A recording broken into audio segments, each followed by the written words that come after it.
사별 후 재혼한 50대 남성이 너무 커서 고민인 60대 한복집 여사장. 얼마 후 완전 날벼락 맞았습니다. 저는 최은희입니다. 올해 61. 종로에서 한복집을 운영한 지 벌써 30년이 됐습니다. 남편이 세상을 떠난 건 6년 전이었죠. 그 뒤로 저는 매일 아침 가게 문을 열고 저녁이면 닫았습니다. 단정하게, 조용하게 그렇게 살아왔어요. 이제는 여자로서 끝났어. 스스로에게 그렇게 말하며 하루를 버텼습니다. 거울 앞에 설 때마다 주름진 손을 보면서 생각했죠. 이제 누가 이 손을 잡아주겠어요? 그냥 혼자 사는 게 편하다고 그렇게 믿으며 살았습니다. 그런데 그날 가게 문을 열고 들어온 사람이 있었어요. 박도현이라는 남자였습니다. 안녕하세요. 전통올레 촬영 때문에 한복을 빌리러 왔습니다. 목소리부터 남달랐어요. 차분하고 낮고 어딘가 따뜻했습니다. 나이는 55쯤 되어 보였죠. 회색 린넨 셔츠를 입고 있었고 카메라를 목에 걸고 있었습니다. 어떤 한복을 찾으세요? 제가 물었을 때 도연 씨는 한복들을 천천히 훑어보더니 이렇게 말했어요. 사장님, 한복의 주름에도 사람의 인생이 담긴 것 같아요. 그 말에 제 손이 멈췄습니다. 한복을 만지던 손이요. 누가 이런 말을 해본 적이 있었나요? 손님들은 보통 가격을 물어보거나 색깔을 고르거나 급하게 빌려갔습니다. 하지만 도연 씨는 달랐어요. 한복을 만지는 손길이 조심스러웠고 천을 보는 눈빛이 진지했습니다. 이 저고리는 누가 입었을까요? 도연 씨가 물었습니다. 신부가 입었던 건데 벌써 10년도 더 됐네요. 제가 대답했습니다.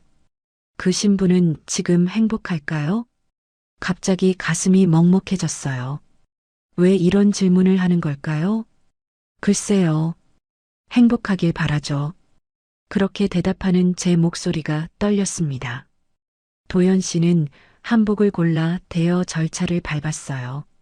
서류를 작성하면서 문득 물었습니다. 사장님은 이 가게 오래 하셨나 봐요? 남편이랑 같이 시작했어요. 이제는 혼자지만요. 왜 그런 말을 했는지 모르겠습니다. 평소라면 절대 하지 않을 말이었어요. 도연 씨는 잠시 침묵했습니다. 그리고 조용히 말했죠. 저도 혼자입니다. 사별했어요. 그 순간 우리의 눈이 마주쳤습니다. 같은 상처를 가진 사람끼리만 알 수 있는 그런 눈빛이었어요. 그럼 다음 주에 한복 반납하러 올게요. 도연 씨가 한복을 들고 나갔습니다. 문이 닫히고 나서도 한참을 멍하니 서 있었어요. 가슴이 두근거렸습니다. 남편이 떠난 뒤 제 마음이 이렇게 떨릴 줄은 몰랐어요. 그날 저녁 집으로 돌아가는 길. 평소처럼 지하철을 탔는데 이상하게 창밖만 보게 되더라고요.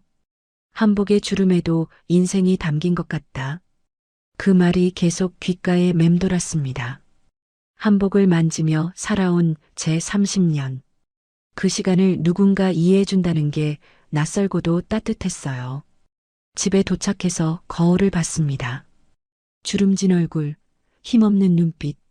아직 여자로 남아있을 수 있을까? 그런 생각이 들었어요. 아니, 생각하면 안 되는 건데 자꾸 생각이 났습니다. 그날 밤 잠이 오지 않았어요. 천장을 보며 누워 있는데 도연 씨의 목소리가 들리는 것 같았습니다. 차분하고 따뜻하고 조심스러운 그 목소리. 이러면 안 되는데. 중얼거리면서도 가슴은 계속 뛰었습니다. 이튿날 아침 가게 문을 열면서 혹시 도연 씨가 또 올까 하는 생각을 했어요. 다음 주라고 했으니 아직 멀었는데 말이죠. 그런데 이상했습니다. 평소엔 그냥 지나가던 시간이 유독 느리게 가더라고요. 손님이 오면 문소리에 깜짝깜짝 놀랐습니다. 혹시 도연 씨일까 해서요. 하지만 매번 다른 손님이었죠. 일주일이 그렇게 흘러갔습니다. 길고 느린 일주일. 그리고 드디어 약속한 날이 왔어요. 오후 3시쯤 가게 문이 열렸습니다. 도연 씨였습니다. 한복을 정갈하게 개서 들고 왔더라고요. 잘 입었습니다. 감사합니다. 촬영은 잘 됐어요? 제가 물었습니다. 네, 덕분에 좋은 사진 많이 건졌습니다. 도연 씨는 카메라에서 사진 몇 장을 보여줬어요. 전통 혼례 사진이었는데 정말 아름다웠습니다. 사장님 한복 덕분이에요. 옷에 이야기가 담겨 있으니까 사진도 달라지더라고요. 그 말에 또 가슴이 뛰었습니다. 한복 반납을 받고 서류를 정리하는데 도연 씨가 망설이다 물었어요. 사장님, 저기 차라도 한잔 하실래요? 근처에 좋은 찻집이 있는데. 갑작스러운 제안이었습니다. 거절해야 한다고 생각했어요. 하지만 제 입에서 나온 말은 달랐습니다. 네, 좋아요. 그날 찻집에서 돌아온 뒤로 며칠이 지났습니다. 평소처럼 가게 문을 열고 손님을 받고 장부를 정리했어요. 하지만 마음 한구석이 계속 신경 쓰였습니다. 도연 씨가 또 올까? 아니, 올 이유가 없죠. 한복도 반납했고 용건도 끝났으니까요. 그런데 이상하게 자꾸 문을 쳐다보게 되더라고요. 목요일 오후였습니다. 손님이 뜸한 시간대였어요. 저는 한복 정리를 하고 있었는데 가게 문이 열렸습니다. 고개를 드는 순간 가슴이 철렁했어요. 도연 씨였습니다. 양손에 커피 2잔을 들고 있었죠. 안녕하세요, 사장님. 어머, 도연 씨. 무슨 일이세요? 당황한 제 목소리가 평소보다 높았습니다. 지난번에 사장님이 차 사주셨잖아요. 이번엔 제 차례죠. 도연 씨가 커피 한 잔을 내밀었어요. 아이스 아메리카노 괜찮으세요? 아, 네. 고맙습니다. 커피를 받는 제 손이 떨렸습니다. 이런 일이 얼마만인가요?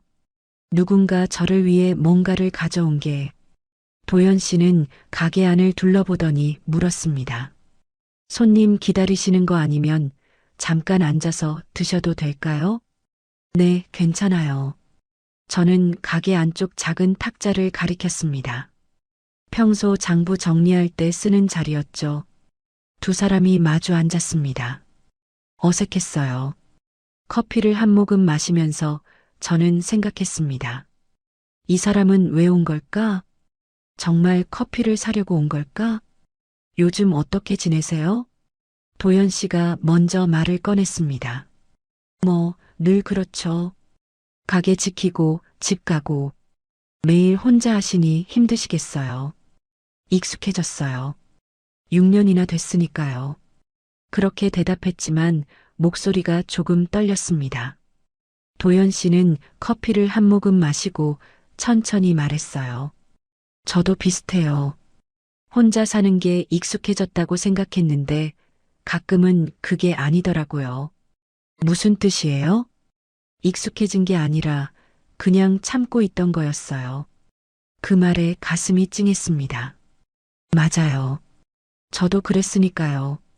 익숙해졌다고 말하지만 사실은 그냥 견디고 있었던 거죠. 사장님은 이 일이 좋으세요? 도연 씨가 물었습니다. 글쎄요. 좋다기보다는 이게 제 인생이니까요. 인생이요? 남편이랑 같이 시작한 가게니까.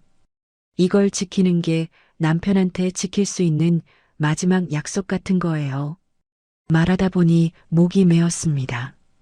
이런 이야기를 누구한테 해본 적이 없었거든요. 도연 씨는 조용히 고개를 끄덕였습니다. 저도 비슷해요. 사진을 찍는 건 사라지는 걸 붙잡고 싶어서예요. 사라지는 거죠? 순간들이요. 사람도 감정도 다 흘러가잖아요. 그걸 사진으로 남기면 적어도 기억할 수 있으니까. 도연 씨의 목소리가 낮아졌습니다. 아내가 떠난 뒤로 저는 그 사람 얼굴이 점점 흐려지는 게 무서웠어요. 그래서 사진을 더 찍게 됐죠. 저는 아무 말도 할 수 없었습니다. 같은 상처를 가진 사람끼리만 나눌 수 있는 이야기였어요. 커피를 한 모금 더 마시려는데 손이 떨렸습니다. 그만 컵을 놓치고 말았어요. 커피가 제 치마에 쏟아졌습니다. 아, 이런. 황급히 일어서려는데 도연 씨가 재빨리 손수건을 꺼내 내밀었어요. 괜찮아요. 이거 쓰세요. 아니에요, 괜찮습니다.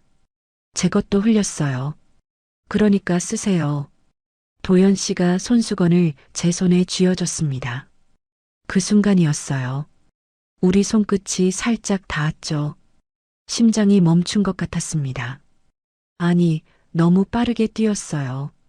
얼굴이 화끈거렸습니다. 감사합니다. 저는 얼른 손수건을 받아 치마를 닦았습니다. 고개를 들 수가 없었어요. 도연 씨도 잠시 말이 없었습니다. 어색한 침묵이 흘렀죠. 제가 너무 오래 있었나 봐요. 이만 가볼게요.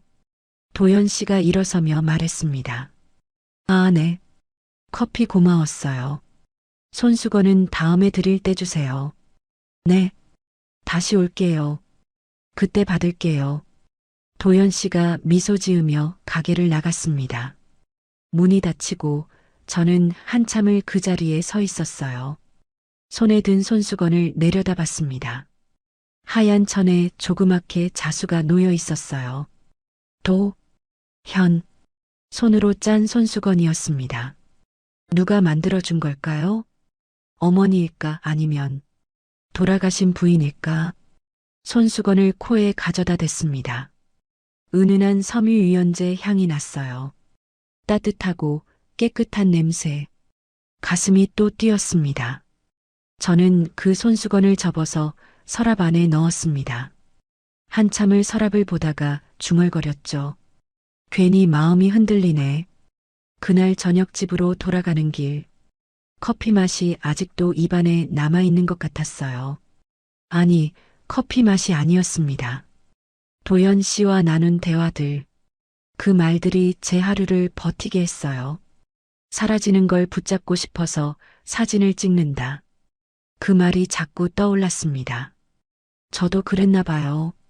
남편이 떠난 뒤로 저는 이 가게를 지키는 걸로 그 사람을 붙잡고 있었던 거죠. 집에 도착해서 불을 켰습니다. 텅 빈 집. 늘 보던 풍경인데 오늘은 유독 쓸쓸하더라고요. 냉장고를 열어 물을 마셨습니다. 그러다 문득 생각했어요. 다시 온다고 했지? 손수건을 돌려주러 온다고. 그럼 언제 올까? 내일? 모레? 다음 주? 아무 약속도 하지 않았는데 기다려지는 마음이 생겼습니다. 그날 밤도 잠이 잘 오지 않았어요. 손끝이 닿던 그 순간이 자꾸 떠올랐습니다. 따뜻했어요. 오랜만에 느껴본 사람의 온기. 이불을 뒤집어 쓰고 중얼거렸습니다. 이러면 안 되는데. 나 이제 할머니인데. 하지만 가슴은 정직했어요. 두근거림을 멈출 수가 없었습니다. 커피 향이 아니라 그 사람의 말이 내 하루를 버티게 했어요. 손수건을 돌려주러 온다던 도연 씨는 그 다음 주 토요일에 나타났습니다. 그리고 그 다음 주 토요일에도 왔어요. 그 다음 주에도 또 그 다음 주에도. 이유는 매번 달랐습니다.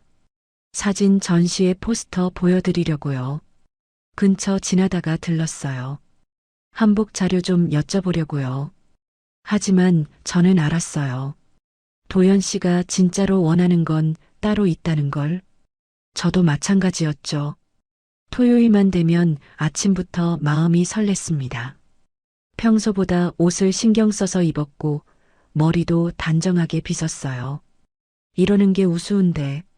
거울을 보며 중얼거렸지만 손은 계속 움직였습니다. 립스틱도 바르고 향수도 살짝 뿌렸죠. 어느 토요일 오후였습니다. 손님이 다 끊긴 시간. 도연 씨가 가게 문을 열고 들어왔어요. 늦었죠? 촬영이 길어져서요. 아니에요. 괜찮아요. 저는 이미 차를 준비해 두고 있었습니다. 도연 씨가 좋아하는 보리차. 처음엔 커피를 드렸는데 어느 날 도연 씨가 말했어요. 사장님, 보리차가 더 맛있어요. 구수하고 따뜻해서. 그 뒤로 저는 늘 보리차를 준비했습니다. 오늘은 뭐 하셨어요? 제가 물었습니다. 전통 사찰 촬영했어요. 다음 주에 전시할 작품이에요. 힘드셨겠어요? 아니요. 즐거웠어요. 일을 하면서도 사장님 생각이 나더라고요. 그 말에 가슴이 쿵 내려앉았습니다. 왜요? 사찰 처마 밑에 걸린 천들이 한복 같았거든요. 바람에 펄럭이는 게. 도연 씨가 웃으며 말했습니다. 얼굴이 뜨거워졌어요. 그래서 사진을 찍으면서 사장님한테 보여드리고 싶다는 생각을 했어요. 차를 마시며 우리는 이런저런 이야기를 나눴습니다. 어렸을 적 이야기, 가족 이야기, 꿈꿨던 것들. 시간이 어떻게 가는지 몰랐어요. 사장님, 한복 한번 입어봐도 될까요? 도연 씨가 갑자기 물었습니다. 네. 왜요? 궁금해서요. 제가 입으면 어떤 느낌일지. 남자 한복은 저기 있어요. 저는 안쪽 선반을 가리켰습니다. 도연 씨는 진회색 두루마기를 골라 입었어요. 그런데 뭔가 이상했습니다. 깃이 뒤집혀 있었죠. 잠깐만요. 저는 도연 씨에게 다가갔습니다. 가까이 가니 심장이 빠르게 뛰었어요. 손을 뻗어 깃을 바로잡았습니다. 이건 이렇게 정리해야 고와요. 손끝이 도연 씨의 목덜미를 스쳤습니다. 따뜻했어요. 숨소리가 들렸습니다. 제 숨소리인지 도연 씨 숨소리인지 구분이 안 됐죠. 이제 잘 보여요. 도연 씨가 조용히 말했습니다. 뭐가요? 사장님 얼굴이요. 그 말에 고개를 들었습니다. 도연 씨와 눈이 마주쳤어요. 너무 가까웠습니다. 얼굴이 화끈거렸죠. 저기. 얼른 뒤로 물러섰습니다. 한복 잘 어울리세요. 고맙습니다. 도연 씨가 미소 지었습니다. 그날 도연 씨가 돌아간 뒤 저는 한참을 그 자리에 서 있었어요. 가슴이 너무 빠르게 뛰어서 숨을 쉴 수가 없었습니다. 내 나이에 이런 감정이 말이 되니? 혼잣말을 했습니다. 61. 이 나이에 누군가한테 설렌다는 게 우스웠어요. 하지만 마음은 거짓말을 하지 않았습니다. 집에 돌아가서도 도연 씨 생각뿐이었어요. 한복 입은 모습, 미소 짓던 얼굴, 조용한 목소리. 이러면 안 되는데. 이불을 뒤집어 쓰고 중얼거렸지만 입가엔 미소가 지어졌습니다. 그렇게 또 일주일이 지났습니다. 다시 토요일이 왔어요. 이번엔 도연 씨가 평소보다 일찍 왔습니다. 오후 2시쯤이었죠. 오늘은 일찍 오셨네요. 할 말이 있어서요. 도연 씨의 표정이 평소와 달랐습니다. 진지했어요.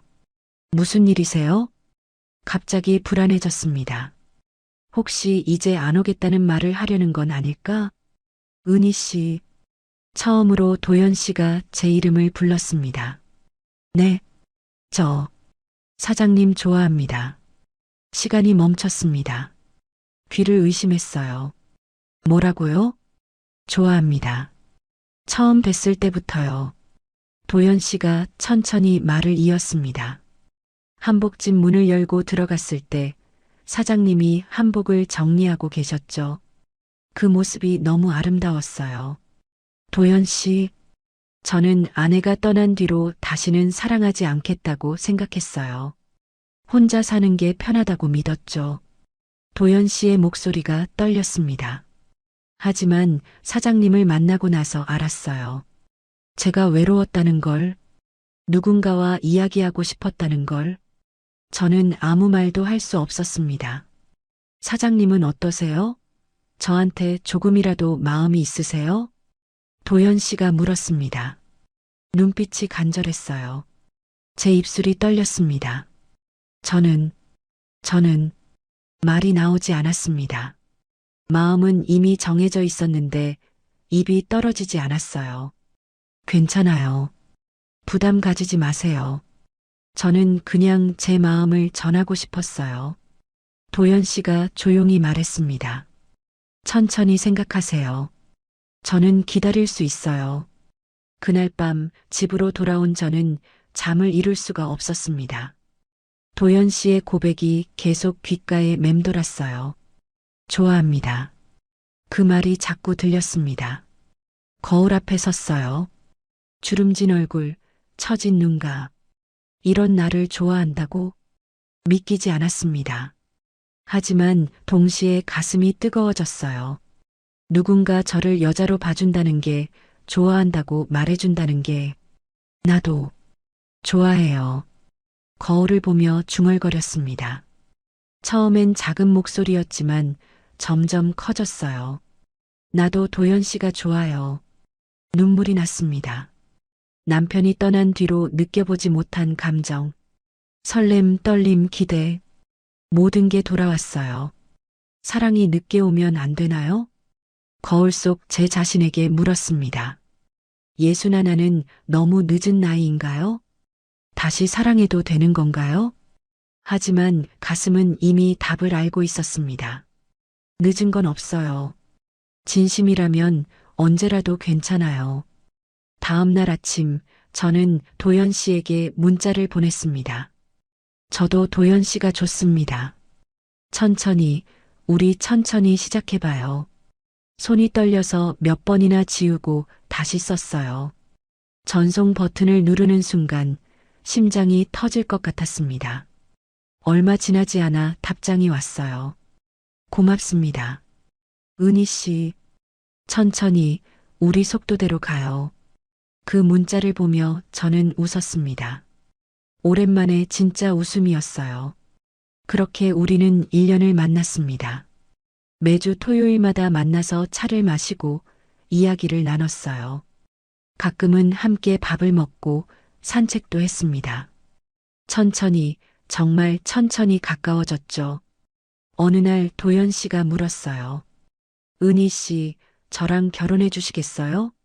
거창한 프로포즈는 아니었습니다. 가게에서 차를 마시다가 그냥 조용히 물었어요. 결혼이요?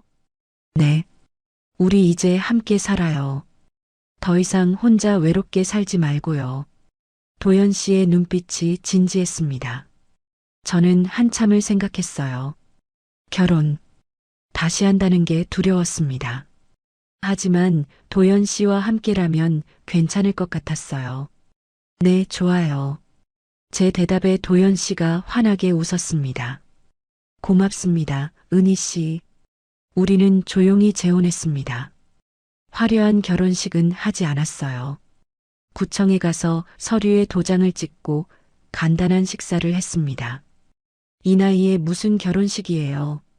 제가 말했을 때 도연 씨가 웃으며 대답했죠. 그래도 우리끼리는 축하해야죠. 그날 저녁 도연 씨가 작은 케이크를 사왔습니다. 둘이서 촛불을 켜고 조용히 축하했어요. 앞으로 잘 부탁해요, 도연 씨. 저야말로요, 은희 씨.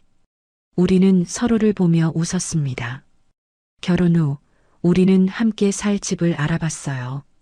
도연 씨가 찾아낸 건 경기도 외곽의 작은 전원주택이었습니다. 오래된 집이었어요. 벽지는 누렇게 변했고 마루는 삐걱거렸습니다. 이 집 괜찮을까요? 제가 걱정스럽게 물었을 때 도연 씨가 말했어요. 괜찮아요. 우리가 고치면 되죠. 우리 손으로 만드는 집이 더 좋지 않을까요? 그 말이 마음에 들었습니다. 우리 손으로 만드는 집. 그렇게 우리는 집을 고치기 시작했어요. 주말마다 집에 가서 페인트를 칠하고 벽지를 바르고 마루를 닦았습니다. 처음엔 서툴렀어요. 페인트가 옷에 묻기도 하고 벽지가 삐뚤어지기도 했죠. 하지만 재미있었습니다. 도연 씨와 함께 뭔가를 만들어 간다는 게 즐거웠어요. 어느 토요일 오후였습니다. 거실 벽에 페인트를 칠하고 있었어요. 흰색 페인트였는데 생각보다 잘 발렸습니다. 은희 씨, 여기 좀 보세요. 도연 씨가 불렀습니다. 왜요? 여기다가 뭐 좀 써도 될까요? 뭐요? 도연 씨가 장난스럽게 웃으며 페인트 붓을 들었어요. 그리고 벽에 조그맣게 썼습니다. 은희 하트 도연. 어머, 뭐 하는 거예요? 저는 깜짝 놀라 소리쳤습니다. 애도 아니고 얼굴이 화끈거렸어요. 우리 집인데 이 정도는 괜찮죠? 도연 씨가 웃으며 말했습니다. 빨리 지워요. 창피하잖아요. 싫어요. 이거 우리 사랑의 증표예요. 아이고. 저는 얼굴을 가렸습니다. 하지만 속으로는 웃고 있었어요. 이런 장난 같은 것도 나쁘지 않았습니다. 결국 그 낙서는 덧칠하지 못했어요.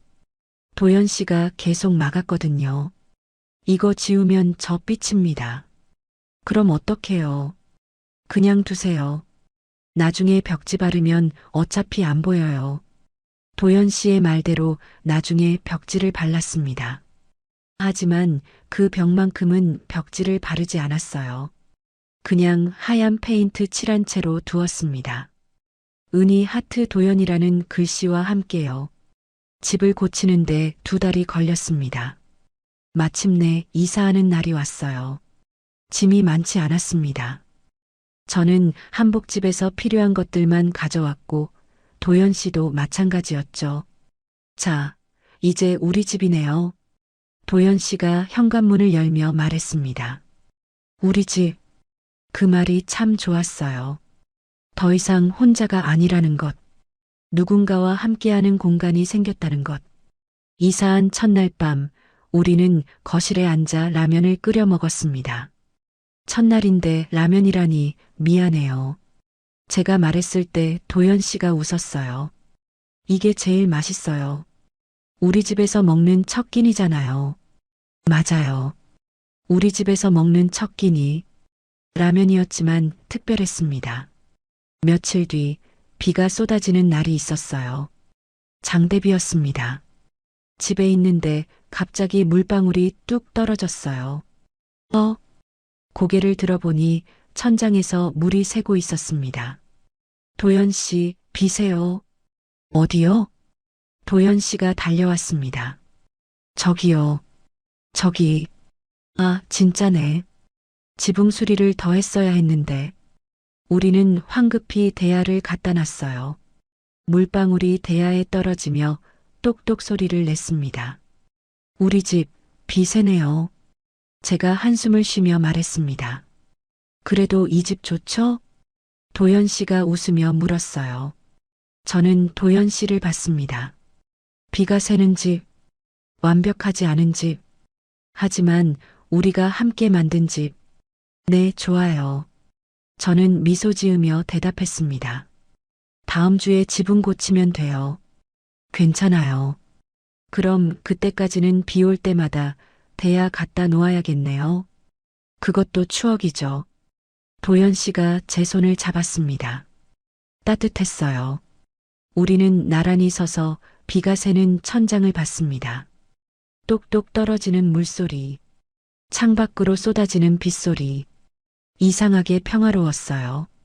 은희 씨, 네, 행복해요. 도연 씨의 목소리가 낮았습니다. 저도요. 저는 도연 씨의 손을 꽉 잡았습니다. 화려하지 않았어요. 완벽하지도 않았습니다. 비도 샜고 벽에는 장난스러운 낙서도 있었죠. 하지만 이게 우리 집이었습니다. 함께 만든, 함께 사는 우리만의 공간.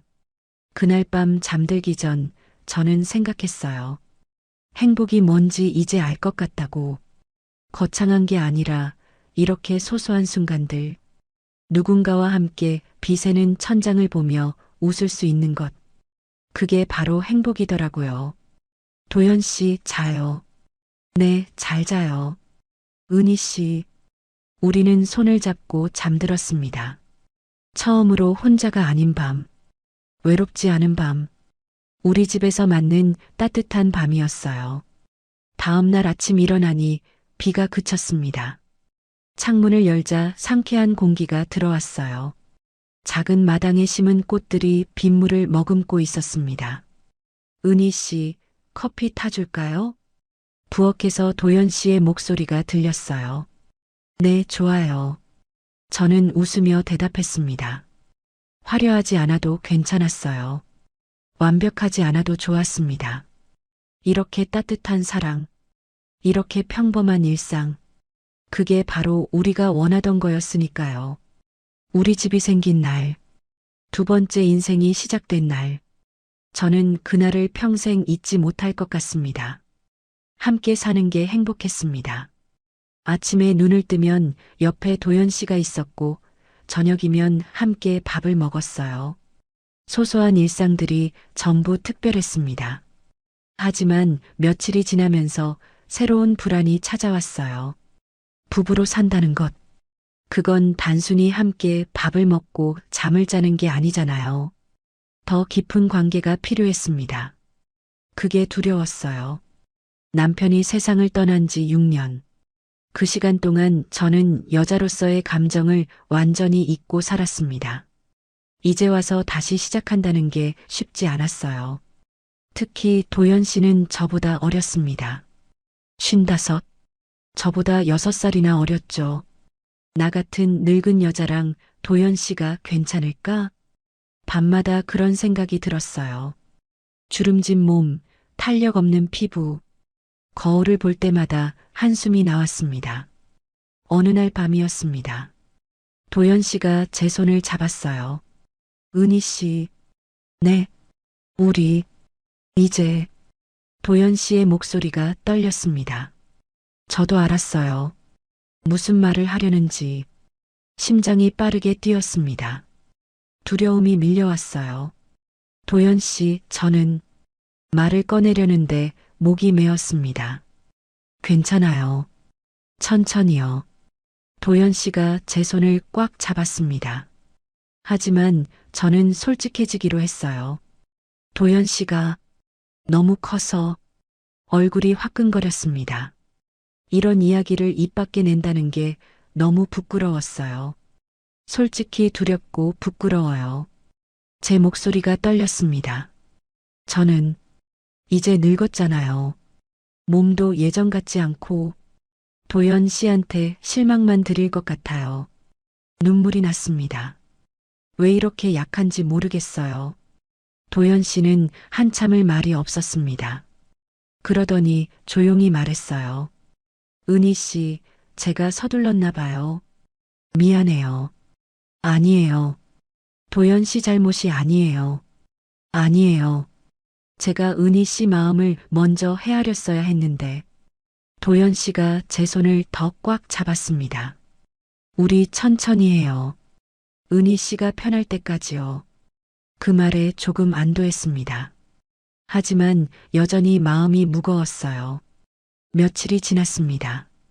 도연 씨는 아무 말도 하지 않았어요. 평소처럼 다정했고 제 손을 잡았습니다. 하지만 그 이상은 아무것도 요구하지 않았죠. 그게 오히려 미안했어요. 내가 너무 이기적인 건 아닐까? 혼자 그런 생각을 했습니다. 어느 날 저녁이었습니다. 제 생일이었어요. 사실 생일 같은 건 별로 신경 쓰지 않았습니다. 나이만 먹는 게 뭐가 좋다고. 그런데 도연 씨가 케이크를 사왔어요. 작은 케이크였습니다. 생일 축하해요, 은희 씨. 어머, 어떻게 알았어요? 주민등록증 봤죠. 도연 씨가 웃으며 말했습니다. 케이크에 촛불을 켰어요. 작은 불꽃이 어둠 속에서 흔들렸습니다. 같이 불어요. 도연 씨가 말했습니다. 우리는 케이크 앞에 얼굴을 가까이 댔어요. 촛불을 끄려는 순간이었습니다. 도연 씨와 제 얼굴이 너무 가까워졌어요. 입술이 거의 닿을 듯 했습니다. 심장이 터질 것 같았어요. 순간적으로 몸을 뒤로 물렸습니다. 죄송해요. 제가 황급히 말했습니다. 도연 씨는 놀란 표정이었어요. 은희 씨, 우리 조금만 천천히 해요. 제 목소리가 떨렸습니다. 저는 아직 준비가 안 됐어요. 미안해요. 눈물이 또 나려고 했습니다. 왜 이렇게 약한 걸까요? 도연 씨는 한참을 저를 보다가 조용히 미소 지었어요. 괜찮아요. 정말요? 네. 우리는 서두를 나이가 아니잖아요. 도연 씨가 제 손을 잡았습니다. 은희 씨, 저는 급하지 않아요. 우리한테 필요한 건 시간이에요. 하지만 사랑이란 게 꼭 몸으로만 하는 건 아니잖아요. 도연 씨의 목소리가 따뜻했습니다. 이렇게 손을 잡는 것도, 같이 밥을 먹는 것도, 옆에서 자는 것도 전부 사랑이에요. 도연 씨, 그러니까 부담 갖지 마세요. 은희 씨가 편할 때, 그때 우리 천천히 가까워지면 돼요. 저는 도연 씨를 봤습니다. 진심이었어요. 그 눈빛에 거짓이 없었습니다. 고마워요, 도연 씨. 뭐가요? 이렇게 기다려줘서요. 기다리는 거 아니에요. 그냥 은희 씨랑 함께 있는 거예요. 도연 씨가 웃으며 말했습니다. 자, 이제 촛불 끄고 케이크 먹어요. 우리는 다시 촛불 앞에 섰습니다. 이번엔 조금 거리를 두고요. 후 하고 불었어요. 촛불이 꺼졌습니다. 어둠 속에서 도연 씨의 손이 제 손을 찾았어요. 꽉 잡아줬습니다. 그 순간 깨달았습니다. 사랑이란 건 몸보다 마음이 먼저 닿는 거더라고요. 서두를 필요가 없었어요. 완벽할 필요도 없었습니다. 그냥 이렇게 천천히 함께 가는 거였어요.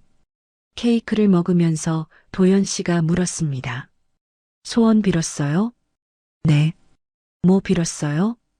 비밀이에요. 저는 웃으며 대답했습니다.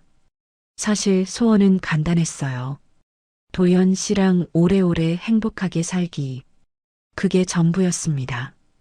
그날 밤 잠들기 전 도연 씨가 제 이마에 키스했어요. 가볍고 부드러운 키스. 잘 자요, 은희 씨. 네, 잘 자요. 저는 도연 씨의 품에 안겨 잠들었습니다. 더 이상 두렵지 않았어요. 서두르지 않아도 괜찮았습니다. 우리한텐 시간이 있었으니까요. 천천히 우리 속도대로 가면 됐습니다. 그게 진짜 사랑이더라고요. 다음 날 아침 눈을 떴을 때 도연 씨가 저를 보며 웃고 있었어요. 잘 잤어요? 네, 정말 잘 잤어요. 거짓말이 아니었습니다. 오랜만에 편하게 잔 밤이었어요. 악몽도 없었고 불안도 없었습니다. 그냥 평화로웠어요. 아침 먹어요. 제가 죽 끓였어요. 어머, 도연 씨가요? 네. 은희 씨 좋아하는 호박죽이요. 우리는 함께 아침을 먹었습니다. 창밖으로 햇살이 들어왔어요. 따뜻했습니다. 이 순간이 영원했으면 좋겠다고 생각했어요. 도연 씨와 함께하는 평범한 아침. 그게 제가 바라던 전부였습니다. 은희 씨. 네. 사랑해요. 도연 씨가 조용히 말했습니다. 저도 사랑해요, 도연 씨. 처음으로 제 입에서 그 말이 나왔어요. 부끄럽지 않았습니다. 오히려 후련했어요. 이제야 진짜 부부가 된 것 같았습니다. 몸이 아닌 마음으로 하나가 된 거죠. 그게 진짜였어요. 사랑이란 건 서두르는 게 아니라 함께 걷는 거였습니다. 천천히 한 걸음씩.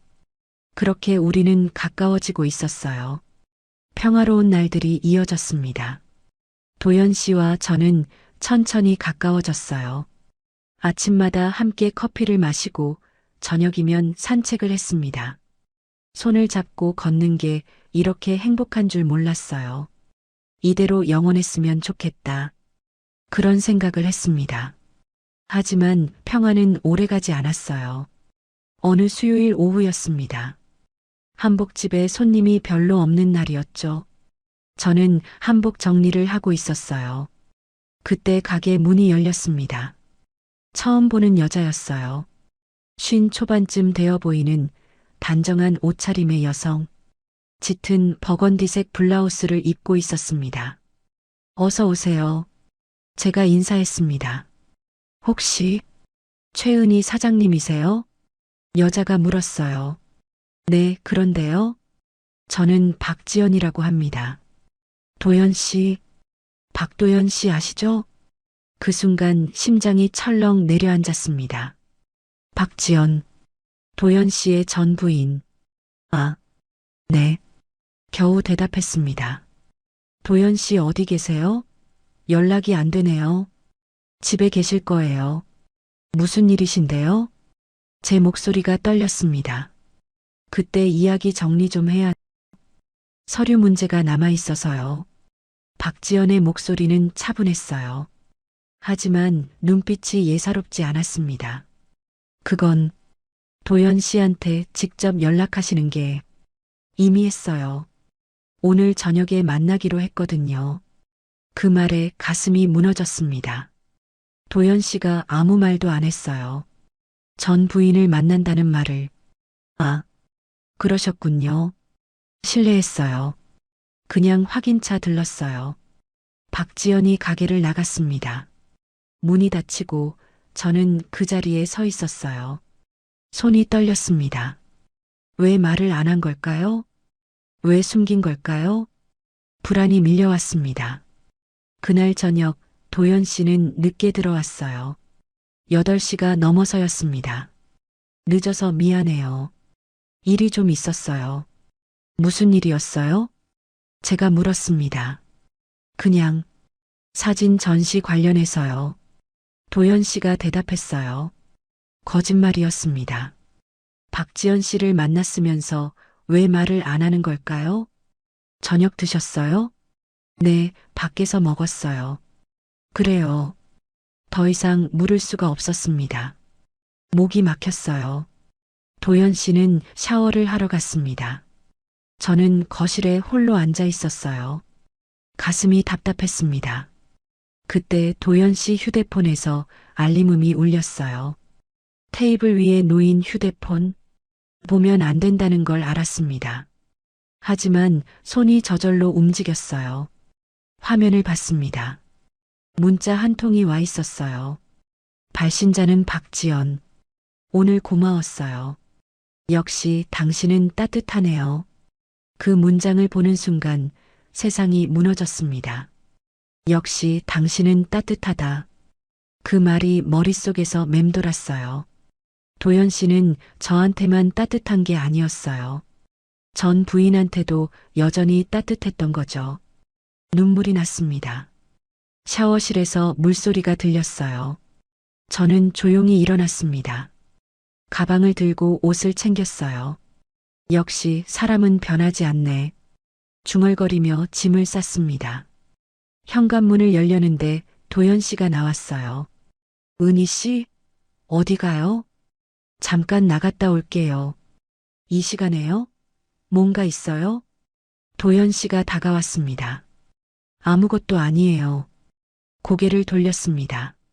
눈물을 보이고 싶지 않았어요. 은희 씨, 무슨 일 있어요? 도연 씨가 제 팔을 잡았습니다. 놔줘요. 말해봐요. 뭐가 문제예요? 문제요? 문제는 당신이에요. 제 목소리가 떨렸습니다. 오늘 박지연 씨 만났죠? 도연 씨의 얼굴이 굳었어요. 그게 왜 말 안 했어요? 왜 숨긴 거예요? 숨긴 게 아니라 문자 봤어요. 역시 당신은 따뜻하다고요. 제 목소리가 커졌습니다. 은희 씨, 오해예요. 오해? 뭐가 오해예요? 그 사람이랑은 정말 아무것도 아니에요. 그럼 왜 말을 안 해요? 왜 전시 관련 일이라고 거짓말을 한 거예요? 도연 씨가 말문이 막혔어요. 저는요, 도연 씨, 눈물이 흘러내렸습니다. 또다시 버려질까봐 겁이 났어요. 은희 씨, 첫 남편이 떠났을 때도 이랬어요. 아무 예고 없이 갑자기 아프더니 떠났죠. 제 목소리가 흔들렸습니다. 그 뒤로 저는 늘 불안했어요. 누군가 떠날까봐, 또 혼자 남겨질까봐. 저는 안 떠나요. 어떻게 믿어요? 거짓말을 하는데. 거짓말이 아니에요. 그냥 뭐예요?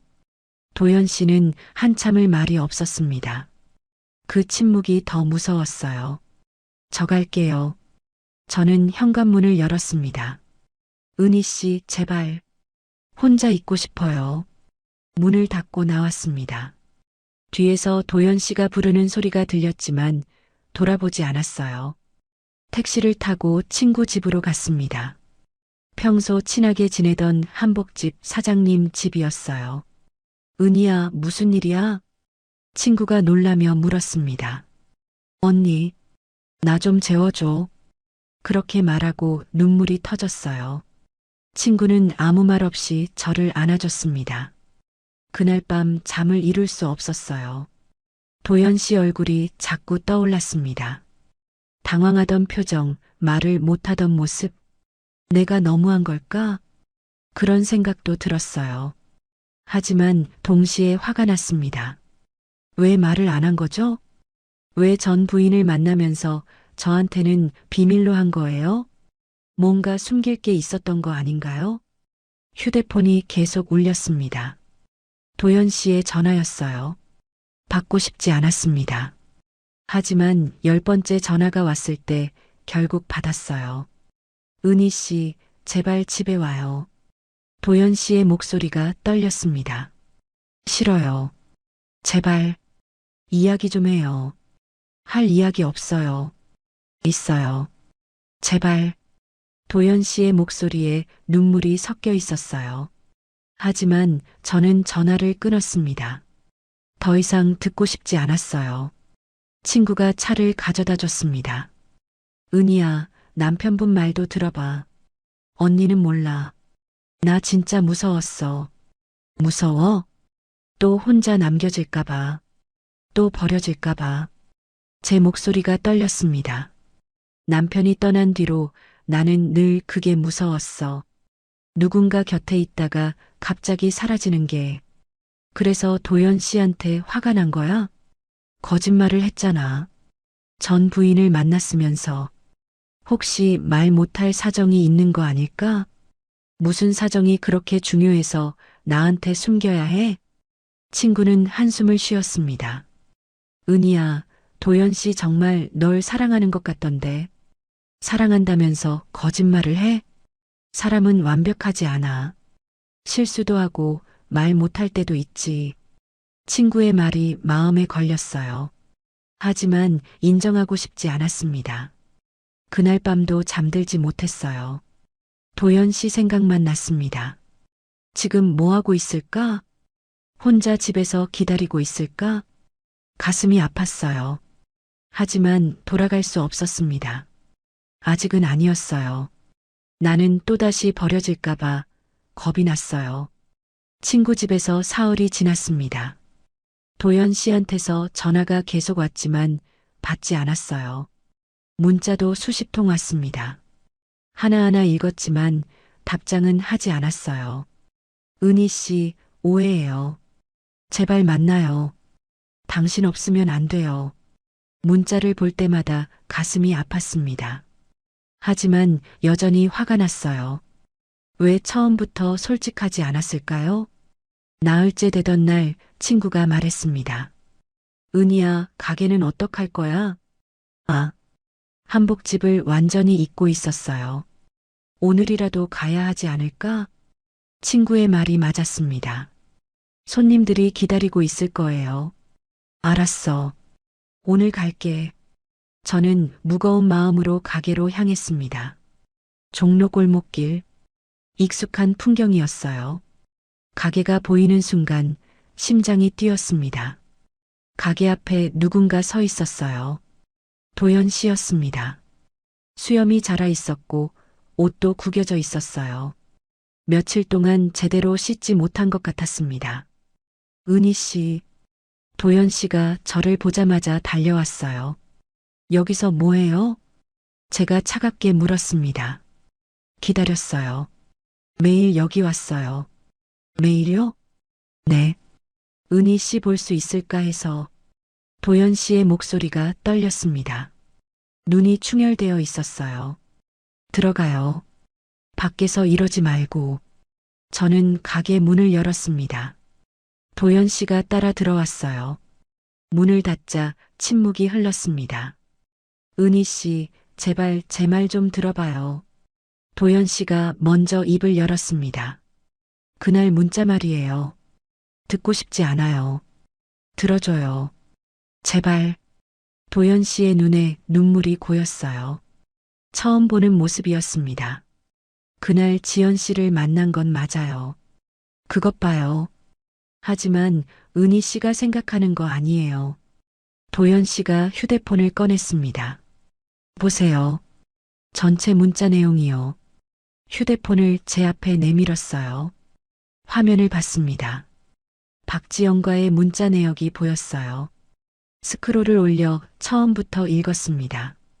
도연 씨, 전시사진 원본 파일 필요해요. 재단 서류 때문에. 알았어요. 오늘 저녁에 드릴게요. 고마워요. 어디서 만날까요? 종로 근처 카페에서요. 그리고 만난 뒤에 문자. 오늘 고마웠어요. 역시 당신은 따뜻하네요.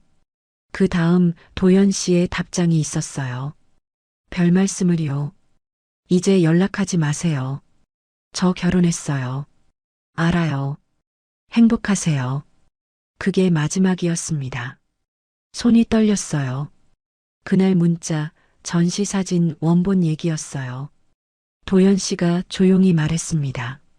지연 씨가 재단 서류 때문에 필요하다고 해서 줬어요. 그게 마지막이에요. 그럼 왜 말을 안 한 거예요? 제 목소리가 떨렸습니다. 은희 씨 불안해할까 봐요. 불안해하긴요. 오히려 더 불안했어요.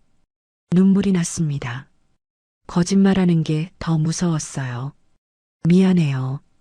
정말 미안해요. 도연 씨가 무릎을 꿇었습니다. 은희 씨, 저 정말 당신밖에 없어요. 도연 씨, 나 당신 없으면 의미 없어요. 사진도, 일도 전부 다. 도연 씨의 목소리가 흔들렸어요. 이 며칠 동안 미쳐버릴 것 같았어요. 은희 씨가 어디 있는지, 밥은 먹는지, 아픈 건 아닌지. 눈물이 뚝뚝 떨어졌습니다. 도연 씨 눈에서도 눈물이 흘렀어요. 매일 여기 왔어요. 혹시 은희 씨가 가게에 올까 해서. 바보 같으니. 제 목소리가 떨렸습니다. 바보 맞아요. 당신한테는 바보예요. 도연 씨가 제 손을 잡았습니다. 다시는 이런 일 없을게요. 뭐든 다 말할게요. 약속해요. 저는 도연 씨를 봤습니다. 진심이었어요. 그 눈빛에 거짓이 없었습니다. 나도 무서웠어요. 제가 말했습니다. 또 상처받을까봐, 또 혼자 남겨질까봐. 안 그럴 거예요. 절대로.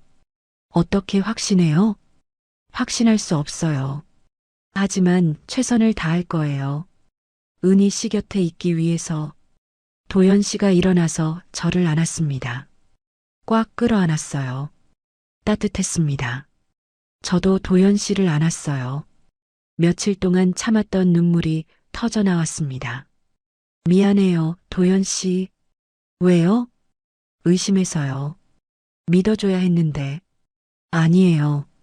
제가 잘못했어요.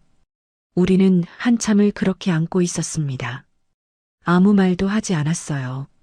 그냥 서로의 온기를 느꼈습니다. 시간이 얼마나 지났을까요? 도연 씨가 먼저 말을 꺼냈습니다. 집에 가요. 우리 집. 네. 저는 고개를 끄덕였습니다. 가게 문을 잠그고 함께 나왔어요. 도연 씨가 제 손을 잡았습니다. 꽉 잡았어요. 놓치지 않으려는 것처럼. 은희 씨. 네. 사랑해요. 저도 사랑해요. 그 말을 하는 게 이제는 자연스러웠습니다. 부끄럽지 않았어요. 집으로 가는 길. 도연 씨가 제 손을 놓지 않았습니다. 계속 꽉 잡고 있었어요. 손 아파요? 제가 물었습니다. 아니요. 이제 절대 안 놓을 거예요. 도연 씨가 웃으며 말했습니다. 집에 도착했어요. 현관문을 여는데 낯설지 않았습니다. 역시 여기가 제 집이더라고요. 배고프죠? 뭐 해줄까요? 도연 씨가 물었습니다. 아니요. 제가 할게요. 같이 해요. 우리는 함께 부엌에 섰어요. 간단하게 된장찌개를 끓이고 밥을 차렸습니다. 밥을 먹으면서 도연 씨가 말했어요. 은희 씨, 앞으로 뭐든 말할게요. 저도요. 이제는 솔직하게 말할게요. 의심되거나 불안하면 바로 말해요. 네. 참지 말고요. 알았어요. 우리는 서로를 보며 웃었습니다. 오해와 상처를 지나왔지만 이제는 더 단단해진 것 같았어요. 그날 밤 잠들기 전 도연 씨가 물었습니다. 은희 씨, 정말 괜찮아요? 네, 이제 괜찮아요. 다시는 이런 일 없을 거예요. 알아요. 도연 씨가 제 손을 잡았습니다. 그 손이 참 따뜻했어요. 고마워요, 은희 씨. 뭐가요? 돌아와줘서요. 다시 기회를 줘서요. 저야말로요. 기다려줘서. 우리는 손을 꽉 잡고 잠들었습니다. 오해와 상처를 지나 다시 맞잡은 손. 이제는 놓지 않을 거예요. 서로를 믿고 의지하고 사랑하며 그렇게 함께 걸어갈 거예요. 다음 날 아침 눈을 떴을 때 햇살이 창문으로 들어왔습니다. 따뜻했어요. 도연 씨가 저를 보며 웃고 있었습니다. 잘 잤어요? 네, 정말 잘 잤어요. 오랜만에 편하게 잔 밤이었어요. 악몽도 불안도 없었습니다. 도연 씨 옆에서 잤으니까요. 아침 먹어요. 제가 계란 프라이 할게요. 같이 해요. 우리는 함께 아침을 준비했습니다. 작은 일상, 평범한 아침. 하지만 그게 행복이었어요. 함께 있다는 것, 서로를 믿는다는 것. 그게 전부였습니다. 은희 씨, 네. 앞으로 오래오래 함께해요. 네, 그럴게요. 우리는 서로를 보며 웃었습니다. 오해는 끝났어요. 이제 진짜 시작이었습니다. 서로를 온전히 믿고 사랑하는 그런 시작. 그 일이 있고 나서 1년이 지났습니다. 많은 게 달라졌어요. 한복집 벽에는 액자가 하나 걸려 있습니다. 도연 씨가 직접 찍은 사진이었어요. 우리 집 거실에서 찍은 사진. 손을 잡고 창밖을 바라보는 우리 뒷모습. 액자 밑에는 조그맣게 글씨가 새겨져 있었습니다. 우리 다시 사랑을 배우는 중. 그 사진을 볼 때마다 웃음이 나왔어요. 정말 우리는 배우는 중이었으니까요. 사랑하는 법을, 믿는 법을, 함께하는 법을. 어느 토요일 오후였습니다. 한복집에 젊은 부부가 찾아왔어요. 결혼 예복을 알아보러 온 손님들이었죠. 사장님, 이 한복 어때요? 신부가 연분홍 저고리를 들고 물었습니다. 이쁘네요. 한번 입어보세요. 신부가 한복을 입고 나왔을 때 신랑의 얼굴이 환해졌어요. 정말 예쁘다. 그치? 나도 마음에 들어. 두 사람이 서로를 보며 웃었습니다. 그 모습이 참 보기 좋았어요. 사장님, 사장님도 결혼하셨어요? 신부가 물었습니다. 네, 재혼했어요. 와, 그러세요? 부럽다. 저희도 나중에 그렇게 오래 행복하게 살 수 있을까요? 그럴 수 있을 거예요. 서로 믿으면요. 제가 대답했을 때 가게 문이 열렸습니다. 도연 씨였어요. 커피 2잔을 들고 있었습니다. 은희 씨, 커피 사왔어요. 고마워요. 도연 씨가 손님들에게 인사했습니다. 안녕하세요. 아, 안녕하세요. 혹시 사장님 남편분이세요? 신부가 물었어요. 네, 그렇습니다. 와, 두 분 참 보기 좋아요. 뭔가 편안해 보이세요. 신랑이 말했습니다. 저는 도연 씨를 보며 웃었어요. 사람이 너무 커서 고민이었지만 결국 마음이 더 큰 사람이었어요. 네. 손님들이 고개를 갸우뚱했습니다. 아무것도 아니에요. 도연 씨가 웃으며 제 손을 꽉 잡았어요. 손님들이 한복을 예약하고 돌아갔습니다. 문이 닫히고 둘만 남았어요. 오늘 촬영 어땠어요? 제가 물었습니다. 좋았어요. 은희 씨 생각하면서 찍었어요. 또 그런 소리하고 얼굴이 뜨거워졌습니다. 진짜인데요. 사진 찍으면서도 은희 씨 얼굴이 자꾸 떠올라요. 이제 그만해요. 창피하게. 하지만 속으로는 기뻤어요. 이런 말을 들을 수 있다는 게, 누군가 저를 생각한다는 게. 그날 저녁 집으로 돌아왔습니다. 저녁을 먹고 거실에 앉아 있는데 도연 씨가 말했어요. 은희 씨 다음 주에 전시회 있어요. 또요? 네. 이번에는 특별해요. 뭐가요? 은희 씨 사진도 있거든요. 네. 언제 찍었어요? 몰래 찍었죠. 한복 정리하는 모습, 차 마시는 모습, 웃는 모습. 어머, 왜 허락도 없이.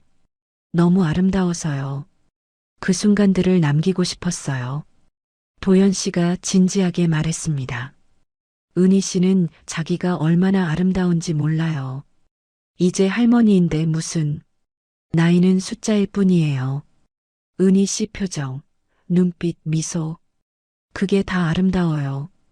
가슴이 뜨거워졌습니다. 이런 말을 해주는 사람이 있다는 게 믿기지 않았어요. 고마워요, 도연 씨. 뭐가요? 저를 이렇게 봐줘서요. 당연한 거예요. 제가 사랑하는 사람인데. 우리는 손을 잡고 소파에 앉아 있었어요. 창밖으로 달이 보였습니다. 둥근 달. 은희 씨. 네. 행복해요? 네, 정말 행복해요. 저도요. 도연 씨가 제 어깨에 머리를 기댔습니다. 따뜻했어요. 이 순간이 영원했으면 좋겠다고 생각했습니다. 다음 날 아침 일찍 일어났어요. 거울 앞에 섰습니다. 주름진 얼굴, 하얗게 센 머리카락. 하지만 이상하게 오늘은 달라 보였어요. 눈빛이 달랐습니다. 예전처럼 공허하지 않았어요. 생기가 있었습니다. 이제야 알겠어요. 거울 속 제 자신에게 속삭였습니다. 진짜 평화는 사람 안에 있네. 누군가를 찾아 헤매는 게 아니라 누군가와 함께 만들어가는 거더라고요. 완벽한 사람을 찾는 게 아니라 불완전한 서로를 받아들이는 거였어요. 도연 씨도 완벽하지 않았습니다. 실수도 하고 말 못할 때도 있었죠. 저 역시 마찬가지였어요. 의심도 하고 불안해하기도 했습니다. 하지만 그래도 괜찮았어요. 서로를 이해하려 노력하고 믿으려 노력했으니까요. 은희 씨, 아침 먹어요. 부엌에서 도연 씨의 목소리가 들렸습니다. 네, 지금 갈게요. 거울을 한 번 더 봤어요. 웃고 있었습니다. 진짜 웃음이었어요. 부엌으로 갔습니다. 도연 씨가 계란 프라이를 하고 있었어요. 잘 잤어요? 네, 꿈도 안 꿨어요. 좋은 거죠? 네, 요즘은 악몽이 없어요. 예전에는 자주 악몽을 꿨습니다. 혼자 남겨지는 꿈, 버려지는 꿈. 하지만 도연 씨와 함께 자면서 악몽이 사라졌어요. 이제는 평화로운 잠만 잤습니다. 은희 씨. 네. 우리 여행 갈까요? 여행요? 네. 제주도든 강원도든 둘이서 천천히 돌아다니면 좋을 것 같아요. 좋아요. 가요. 언제가 좋아요? 다음 달 가게 정리하고. 좋아요. 그때 가요. 우리는 여행 계획을 세우며 아침을 먹었습니다. 소소한 대화. 평범한 아침. 하지만 그게 행복이었어요. 일주일 뒤 도연 씨의 전시회가 열렸습니다. 저도 함께 갔어요. 전시장에 들어서니 많은 사진들이 걸려 있었습니다. 풍경, 사람, 일상. 도연 씨의 세계가 펼쳐져 있었어요. 그리고 한쪽 벽면에 제 사진이 있었습니다. 한복을 정리하는 모습, 차를 마시는 모습, 창밖을 보며 미소 짓는 모습. 이게 나예요? 믿기지 않았습니다. 사진 속 제가 아름다워 보였거든요. 네, 은희 씨예요. 도연 씨가 제 옆에 섰습니다. 이렇게 예뻤어요? 원래 예쁜걸요. 사진 밑에는 제목이 붙어 있었습니다. 다시 피어난 여자의 삶. 그 제목을 보는 순간 눈물이 났어요. 맞아요. 저는 다시 피어났어요. 사별 후 시들었던 제 삶이 도연 씨를 만나고 다시 피어났습니다. 관람객들이 제 사진 앞에 섰어요. 이 사진 참 좋네요. 평화로워 보여요. 표정이 정말 아름다워요. 사람들의 말이 들렸습니다. 부끄러웠지만 기뻤어요. 은희 씨, 괜찮아요? 도연 씨가 물었습니다. 네, 너무 좋아요. 저는 도연 씨의 손을 잡았습니다. 고마워요. 저를 이렇게 아름답게 봐줘서. 제가 본 그대로예요. 우리는 손을 잡고 전시장을 걸었습니다. 사람들 사이를 천천히, 서두르지 않고, 그렇게 함께 전시회가 끝나고 집으로 돌아왔습니다. 밤하늘에 별이 빛났어요. 은희 씨, 저 별 보여요? 도연 씨가 하늘을 가리켰습니다. 네, 예쁘네요. 저 별처럼 우리도 반짝이면 좋겠어요. 지금도 반짝이고 있잖아요. 그래요? 네. 우리 충분히 빛나고 있어요. 도연 씨가 웃었습니다. 집 안으로 들어갔어요. 따뜻한 불빛이 우리를 맞았습니다. 우리 집, 우리가 함께 만든 공간. 은희 씨, 네, 사랑해요. 저도 사랑해요. 그 말이 이제는 자연스러웠습니다. 황혼의 사랑, 늦게 온 사랑. 하지만 가장 깊은 사랑이었어요. 몸이 아닌 마음으로 완성된 사랑. 그게 우리의 사랑이었습니다. 거울 앞에 다시 섰어요. 예순둘이 된 제 모습. 주름은 더 깊어졌고 머리는 더 휘어졌습니다. 하지만 눈빛만큼은 빛났어요. 살아있는 눈빛. 사랑하는 사람의 눈빛. 고마워요. 거울 속 제 자신에게 말했습니다. 포기하지 않아서, 다시 사랑할 용기를 내서. 도연 씨가 부엌에서 불렀습니다. 은희 씨, 차 마실래요? 네, 갈게요. 저는 거울에서 돌아섰습니다. 새로운 삶을 향해, 도연 씨와 함께하는 삶을 향해, 그렇게 걸어갔습니다. 천천히 하지만 확실하게, 다시 피어난 여자의 삶. 그게 바로 지금 여기, 제 이야기였습니다. 하루 평균 3번의 남편. 왕성한 70대 대물 남편의 과도한 요구. 저는 이정숙입니다. 올해 65이죠. 남편이 세상을 떠난 지 10년이 넘었습니다. 처음엔 정말 힘들었어요. 하지만 시간이 지나면서 혼자 사는 것도 익숙해지더군요. 한복 디자이너로 평생을 일했던 터라 은퇴 후엔 취미 삼아 한복 수선 작업을 하며 지냈습니다. 그런데 이상하게도 명절이 다가오면 공허함이 밀려왔어요. 특히 추석이나 설날 같은 날엔 더했죠. 주변 사람들은 가족들과 모여 웃고 떠들 텐데 저는 혼자 방에 앉아 낡은 한복천을 만지작거리고 있으니까요. 그해 봄이었습니다. 단골 거래처 사장님이 전화를 하셨어요. 선생님, 제가 좋은 분 한 분 소개해드릴까 하는데요. 괜찮으시겠어요? 처음엔 거절하려 했습니다. 이 나이에 무슨 소개팅이냐고요. 하지만 사장님이 워낙 간곡히 말씀하셔서 한번 만나보기로 했죠. 약속 장소는 인사동 근처 조용한 찻집이었습니다. 들어서니 창가 자리에 한 남자분이 앉아 계셨어요. 깔끔한 회색 셔츠에 단정한 바지 차림. 머리는 반백이었지만 자세가 꼿꼿했습니다. 이정숙 선생님이시죠? 저는 정혜원입니다. 악수를 청하는 그의 손은 따뜻했어요.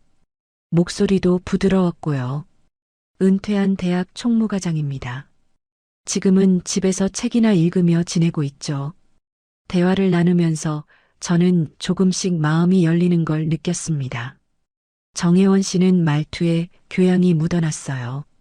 무엇보다 제 이야기를 귀 기울여 들어주셨죠. 한복 디자인을 하셨다고요? 대단하십니다. 요즘 같은 시대에 우리 전통을 지키려는 분들이 얼마나 소중한데요.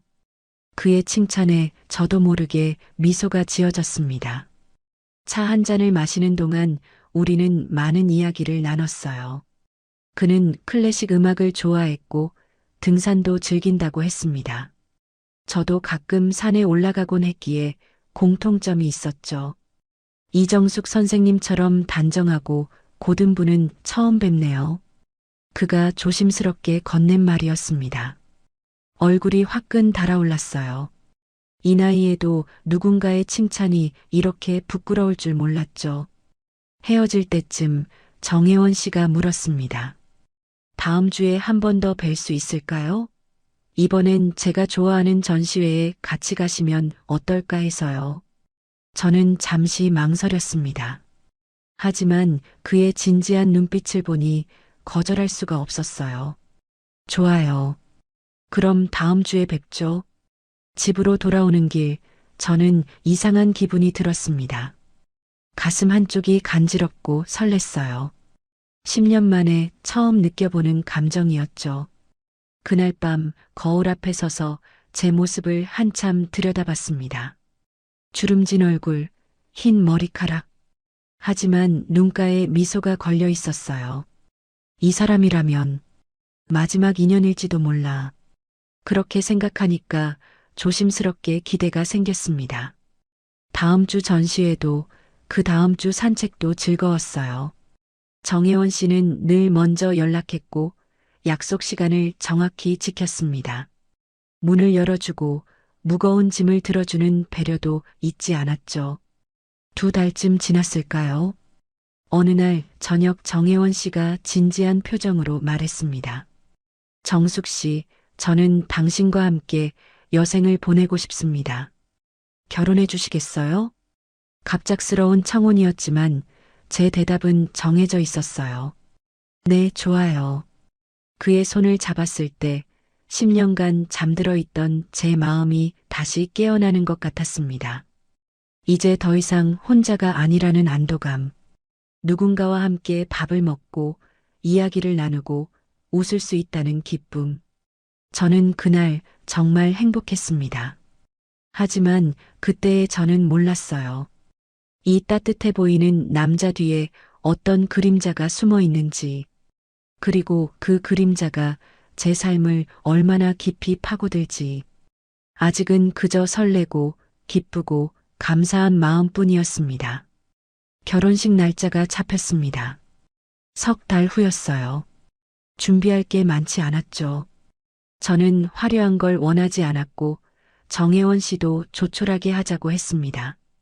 양가 친척 몇 명, 가까운 친구 한두 명만 초대했어요. 정숙 씨, 우리 나이에 번거로운 건 하지 말아요. 소박하게 하는 게 좋죠. 정혜원 씨의 말에 저도 동의했습니다. 사실 그게 더 마음 편했어요. 결혼식장은 작은 예식장이었습니다. 하얀 꽃들이 수수하게 장식되어 있었죠. 드레스 대신 저는 제가 직접 만든 연분홍 한복을 입었어요. 거울 앞에 섰을 때 가슴이 두근거렸습니다. 정말 내가 다시 결혼을 하는구나. 식은 30분도 안 걸렸습니다. 주례 선생님 말씀도 짧았고 축가도 없었어요. 하지만 정혜원 씨가 제 손을 잡았을 때 그 온기가 참 좋았습니다. 오래오래 행복하게 사세요. 거래처 사장님이 웃으며 축하해 주셨어요. 몇 안 되는 하객들도 박수를 쳐주셨죠. 식이 끝나고 우리는 간단한 식사를 했습니다. 한정식집이었어요. 정혜원 씨는 제 옆에 앉아 계속 음식을 권했습니다. 많이 드세요. 오늘은 특별한 날이니까요. 그의 배려가 고마웠어요. 하지만 긴장해서인지 음식이 잘 넘어가지 않았습니다. 오후가 되자 우리는 정혜원 씨 집으로 향했습니다. 아니, 이제는 우리 집이었죠. 제 짐은 이미 며칠 전에 옮겨놓은 상태였어요. 아파트는 깔끔했습니다. 30평대 중반쯤 되는 크기였죠. 거실에는 책장이 가득했고 베란다엔 화분 몇 개가 놓여 있었어요. 이제 여기가 당신 집이에요. 편하게 지내시면 됩니다. 정혜원 씨가 미소 지으며 말했습니다. 저는 고개를 끄덕였어요. 저녁을 먹고 우리는 거실 소파에 앉아 차를 마셨습니다. 창밖으론 노을이 지고 있었어요. 조용했습니다. 시계 소리만 똑딱똑딱 들렸죠. 정숙 씨, 정혜원 씨가 제 손을 잡았습니다. 그의 손은 여전히 따뜻했어요. 나는 당신과 함께 새로운 인생을 시작하고 싶어요. 이제 우리 둘이잖아요. 그 말에 저는 눈물이 났습니다. 10년 동안 혼자였던 시간들이 주마등처럼 스쳐 지나갔어요.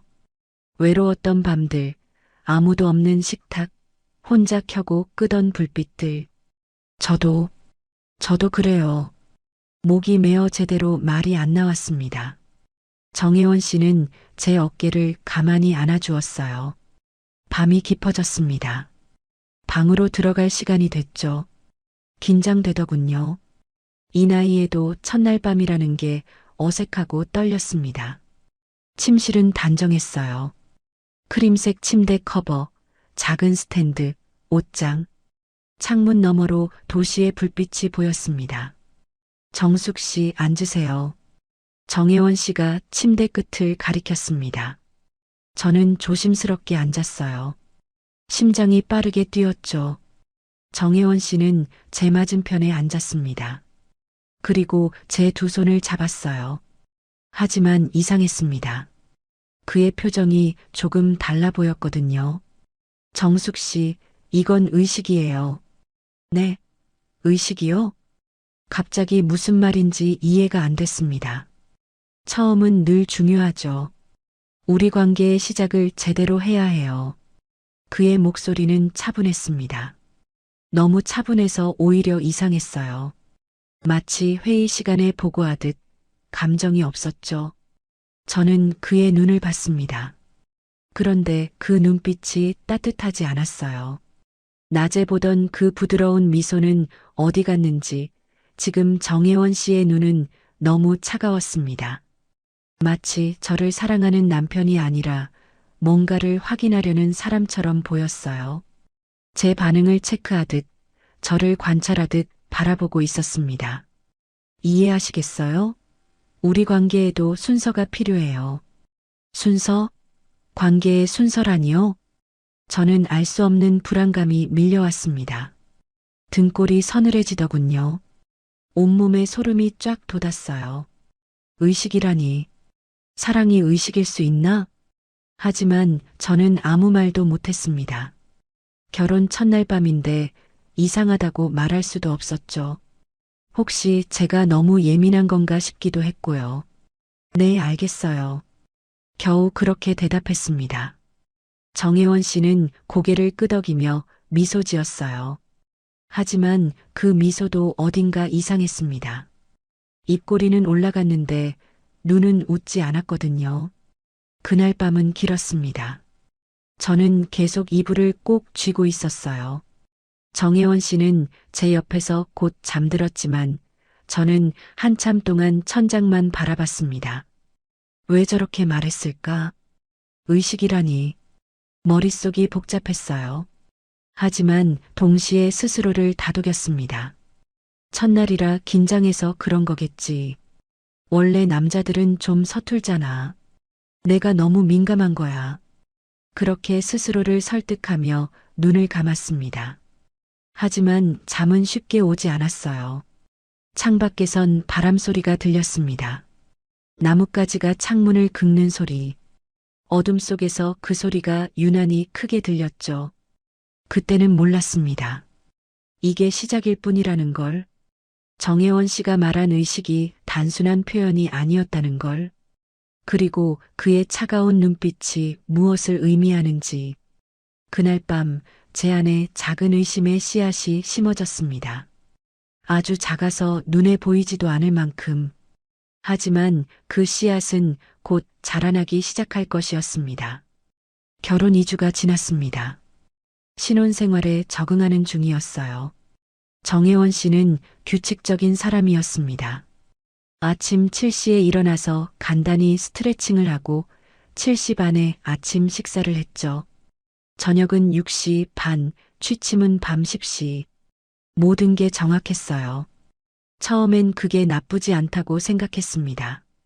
오히려 규칙적인 생활이 건강에 좋다고 여겼죠. 하지만 뭔가 조금씩 이상해지기 시작했어요. 어느 날 아침이었습니다. 부엌에서 설거지를 하던 중 거실벽에 붙은 종이가 눈에 들어왔어요. A사 용지만 한 크기였죠. 가까이 가서 봤더니 표였습니다. 제목은 생활 일정표였어요. 월요일부터 일요일까지 시간대별로 빼곡히 적혀 있었습니다. 아침 식사 시간, 청소 시간, 빨래 시간, 장보기 시간, 심지어 외출 가능 시간까지 정해져 있었어요. 그런데 제일 아래쪽에 적힌 항목이 저를 얼어붙게 만들었습니다. 부부 시간 마이너스 월수금 오후 9시. 저는 그 표를 한참 동안 바라봤습니다. 손에 든 행주에서 물이 뚝뚝 떨어지는 것도 모른 채요. 이게 뭐지? 그때 정혜원 씨가 방에서 나왔습니다. 아, 그거 보셨어요? 그는 태연하게 웃으며 다가왔어요. 이건 우리 생활의 질서를 지키기 위한 거예요. 체계적으로 살아야 편하잖아요. 저는 입이 떡 벌어졌습니다. 뭐라고 대답해야 할지 몰랐어요. 이걸 꼭 이렇게 정해야 해요? 조심스럽게 물었습니다. 정혜원 씨는 고개를 갸우뚱했어요. 당연하죠. 관계도 계획이 필요하잖아요.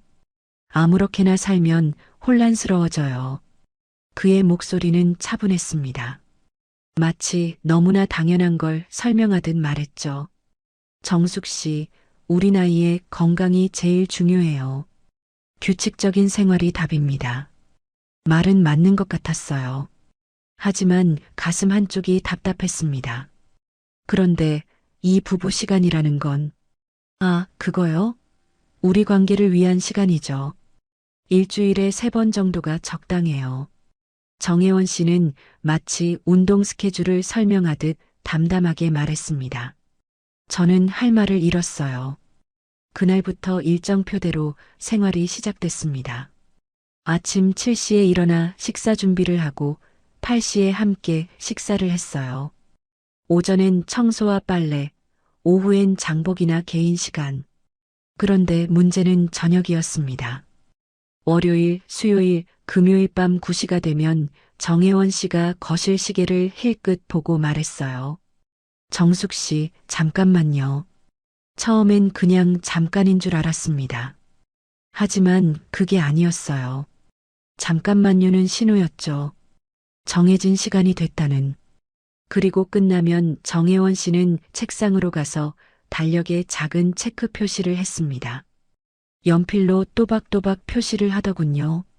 저는 그 모습을 보며 온몸에 소름이 돋았어요. 이게 사랑일까요? 아니면 그저 할 일 목록을 체크하는 걸까요? 2주가 더 지났습니다. 이젠 잠깐만요라는 말이 하루 3번으로 늘었어요. 아침, 점심, 저녁. 정혜원 씨는 더 자주 저를 불렀습니다. 정숙 씨, 잠깐만요. 식사 후에도, 설거지 중에도, 책을 보다가도 그 말이 나오면 저는 무조건 따라가야 했어요. 거부하면 어떻게 될까 싶어 한번 시도해 봤습니다. 지금은 좀 피곤해서요. 그랬더니 정혜원 씨의 얼굴이 굳었어요. 피곤하다고요? 우리 일정에 맞춰야죠. 규칙을 지키는 게 중요해요. 그의 목소리가 차갑게 변했습니다. 웃음기 하나 없었죠. 부부는 서로 맞춰가는 거예요. 당신만 편하면 안 돼요. 그날 밤 저는 결국 따라갔습니다. 하지만 마음속엔 분노와 슬픔이 뒤섞여 있었어요. 주방에서 설거지를 하다가 문득 생각했습니다. 내가 언제 쉬는지도 정해져 있었구나. 일정표를 다시 봤어요. 개인 시간은 화요일과 목요일 오후 2시부터 4시까지 딱 2시간씩 일주일에 2번뿐이었습니다. 그것도 외출이 아니라 집 안에서만 쉴 수 있었어요. 친구를 만나거나 카페에 가는 건 주말에만 가능했죠. 그것도 오후 3시까지 돌아와야 했습니다. 저는 점점 숨이 막혔어요. 이건 결혼 생활이 아니라 감옥 같았습니다. 밤마다 침대에 누우면 천장만 바라봤어요. 옆에선 정혜원 씨가 편안하게 자고 있었죠. 코까지 골면서요. 이 사람이 날 사랑하는 걸까? 아니면 관리하는 걸까? 그 질문이 머릿속을 떠나지 않았습니다. 어느 날 밤 화장실에 가려고 일어났다가 서재 문틈으로 불빛이 새어나오는 걸 봤어요. 새벽 2시였습니다. 조용히 다가가 문틈으로 들여다봤죠. 정혜원 씨가 책상에 앉아 뭔가를 적고 있었어요.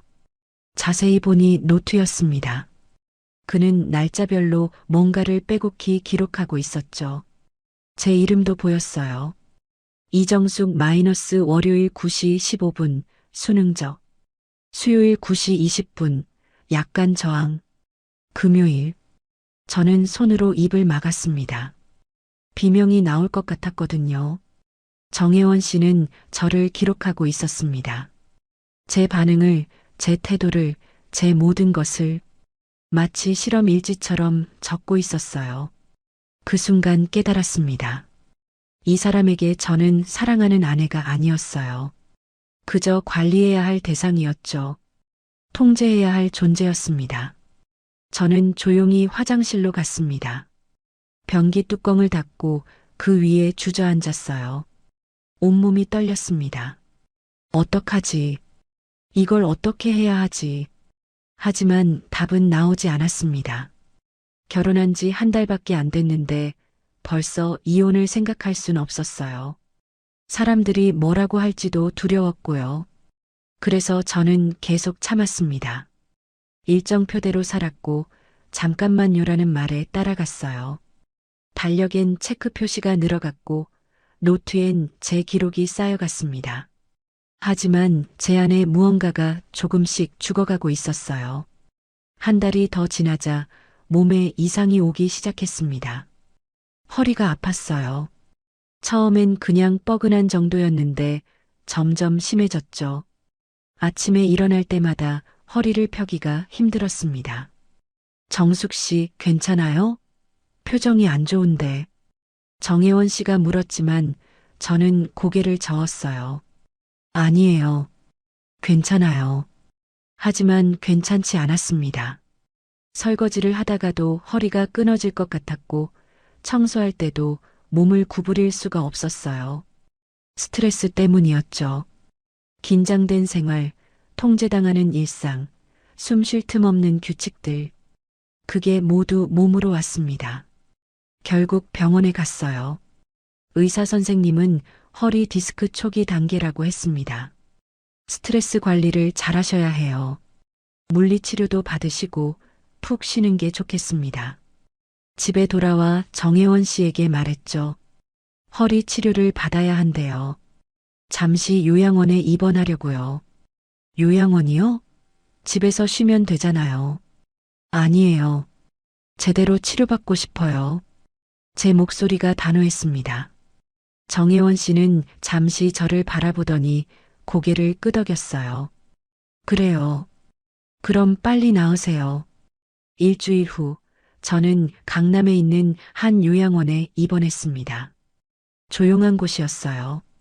1인실을 배정받았고 창밖으론 작은 정원이 보였죠. 정혜원 씨 없이 혼자 있으니 숨통이 트이는 것 같았습니다. 아침에 눈을 떠도 일정표를 확인할 필요가 없었어요. 잠깐만 요라는 말도 들리지 않았고요. 이틀째 되던 날이었습니다. 물리치료를 받고 복도를 걷고 있는데 누군가가 휠체어를 밀고 지나갔어요. 50대 중반쯤 돼 보인 여성이었습니다. 단정한 옷차림에 짧은 단발머리. 휠체어엔 할머니 한 분이 앉아 계셨죠. 천천히 가세요, 어머니. 그 여성의 목소리가 부드러웠습니다.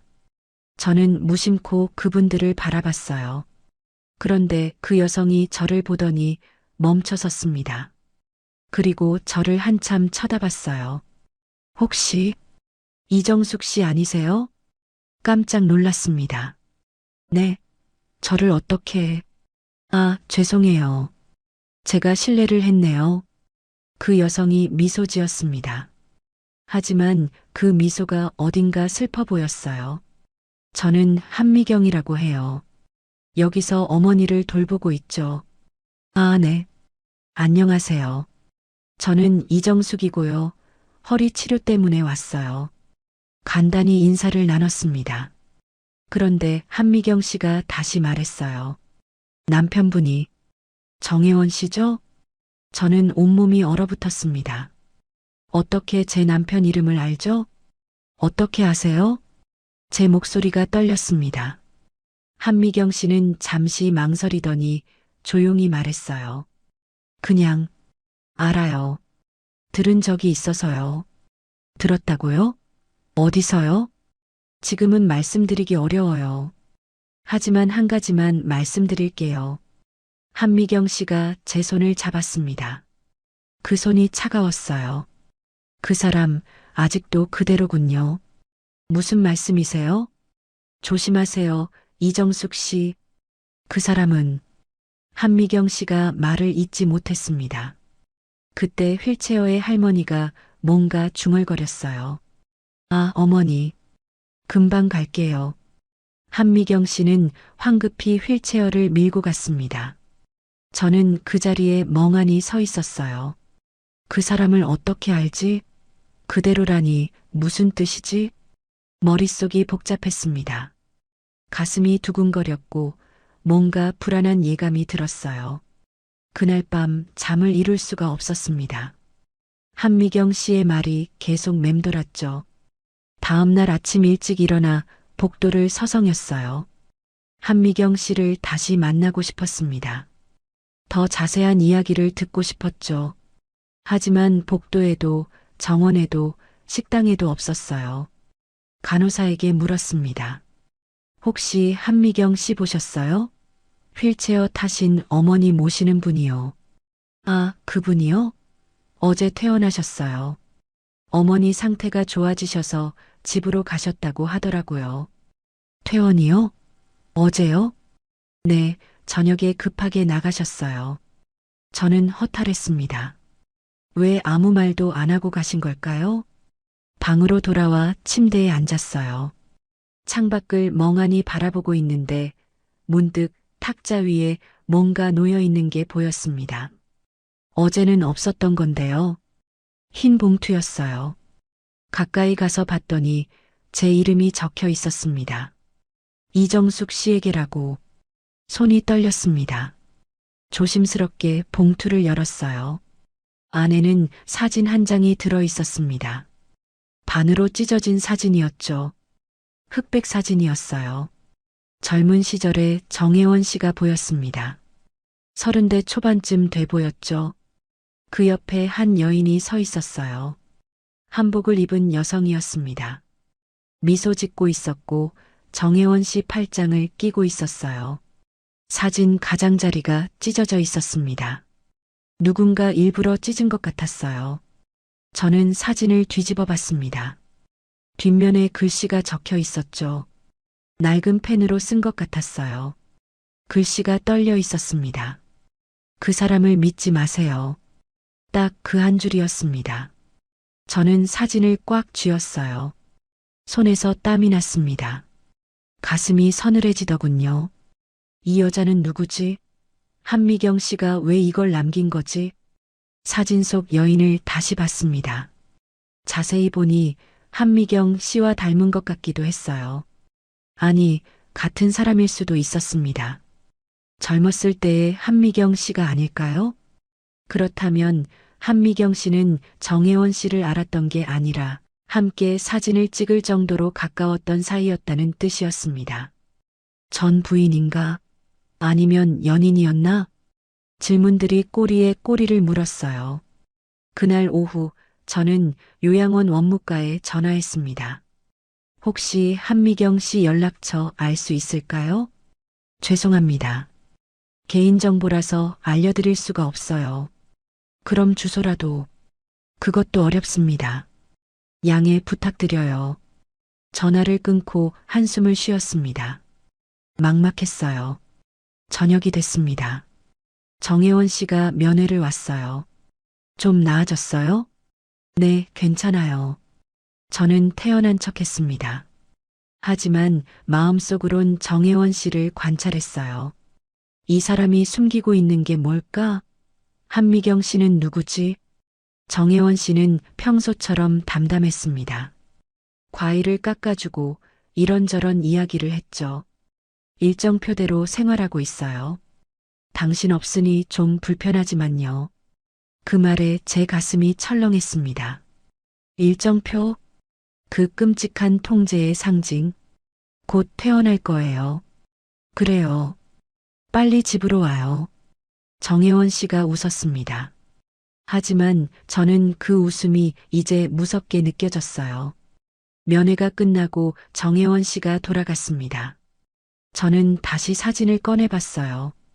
그 사람을 믿지 마세요. 그 한 줄이 계속 머릿속을 맴돌았습니다. 잠을 청했지만 쉽게 오지 않았어요. 창밖은 어두웠습니다. 멀리서 구급차 사이렌 소리가 들렸죠. 그 소리가 유난히 슬프게 들렸습니다. 저는 이불을 뒤집어 쓰고 눈을 감았습니다.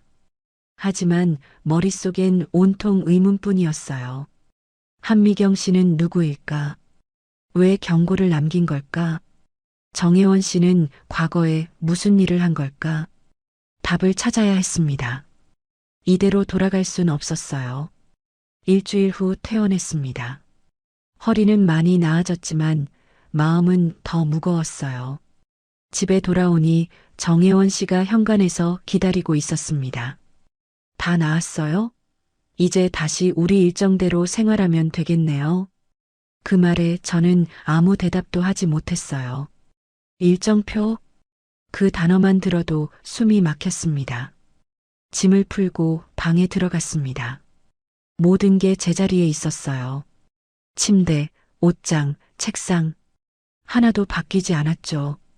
하지만 제 마음은 완전히 달라져 있었습니다. 한미경 씨가 남긴 사진과 경고. 그게 머릿속을 떠나지 않았어요. 알아내야 해. 정혜원 씨가 누구인지, 과거에 뭘 했는지. 그날 오후였습니다. 정혜원 씨가 산책을 나간다고 했어요. 1시간 후에 올게요. 점심 준비해 두세요. 문이 닫히는 소리가 들렸습니다. 저는 재빨리 서재로 향했어요. 서재는 항상 잠겨 있었습니다. 하지만 정혜원 씨가 열쇠를 어디 두는지 알고 있었어요. 현관 신발장 맨 윗칸이었죠. 조심스럽게 열쇠를 꺼내 서재 문을 열었습니다. 손이 떨렸어요. 들키면 어떡하나 싶었지만 알아내야 했습니다. 서재는 깔끔했어요. 책장엔 법률 서적과 경제 관련 책들이 빼곡했고 책상 위엔 노트북과 서류 몇 장이 놓여 있었죠. 책상 서랍을 열었습니다. 첫 번째 칸엔 펜과 클립, 메모지. 별거 없었어요. 두 번째 칸을 열었습니다. 그때 갈색 봉투가 눈에 들어왔어요. 봉투엔 개인 기록이라고 적혀 있었습니다.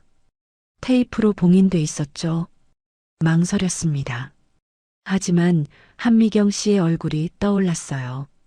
그 사람을 믿지 마세요. 봉투를 찢었습니다. 안에 여러 서류가 들어 있었어요. 첫 번째 서류를 꺼냈습니다. 건강보험 기록이었죠. 정신건강의학과 진료 기록. 심장이 쿵쾅거렸습니다. 정혜원 씨가 정신과 치료를 받았다는 거죠? 날짜를 봤어요. 5년 전부터 3년 전까지 2년간 꾸준히 다녔더군요. 다음 서류를 펼쳤습니다. 진단서였어요. 충동조절장애, 강박장애, 통제욕구 과다.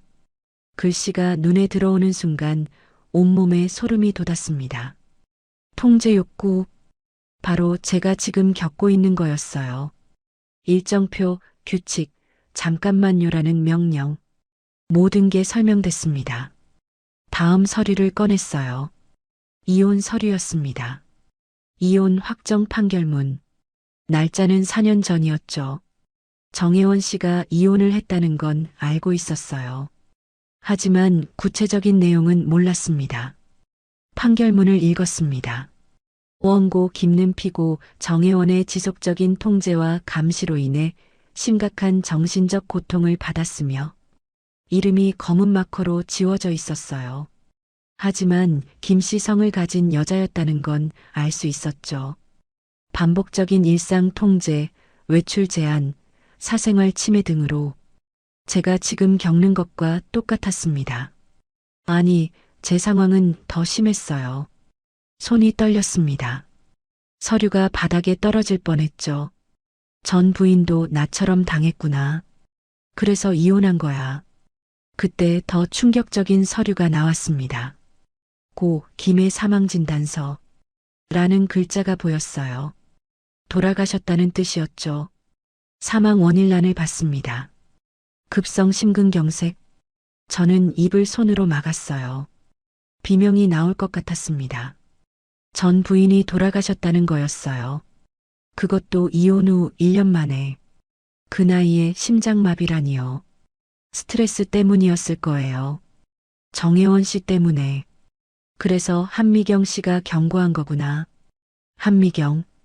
김 씨. 혹시 한미경 씨가 이름을 바꾼 걸까요? 전 부인과 관련된 사람일 수도 있었어요.